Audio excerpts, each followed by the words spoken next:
stacked up double wide with Jeff Gordon in the outside lane. His teammate, Jimmy Johnson, has the inside lane covered.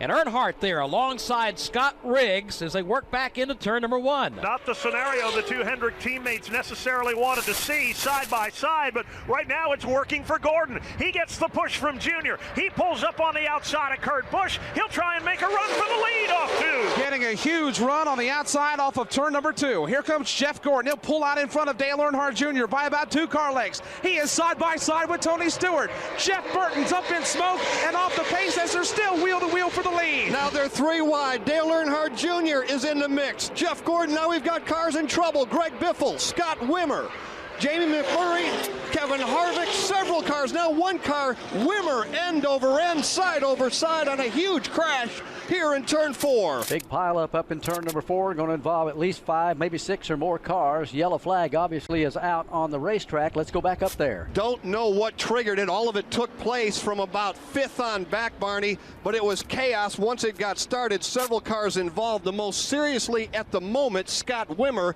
He went over several times. Kevin Harvick was involved. Ricky Rudd was involved.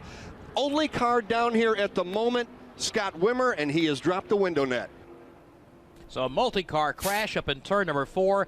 Exactly what you didn't want to see happen here this afternoon. Some of the fast guys involved in this one. Kevin Harvick has been a player all day. Scott Wimmer had led on 2 occasions earlier here today in the Daytona 500 after a 3rd place finish in last year's edition of the Great American Race.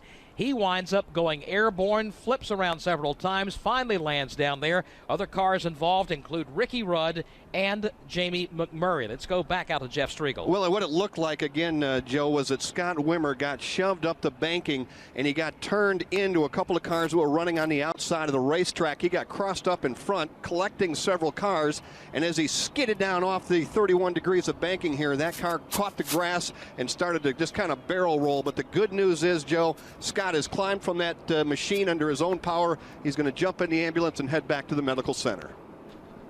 That could have collected at least a dozen cars or more up there. We're lucky it only involved about 6. And again, really a tough break for Scott Wimmer. He's had a great day, going to have a good finish here. Tough break for Kevin Harvick. He has quite a bit of damage to his car, as we said. Jamie McMurray and Jeff Burton all involved in that one up there. And that's a shame because we were going to have, and we may still yet have, one whale of a finish, but it would have been nice to see all those guys still in there.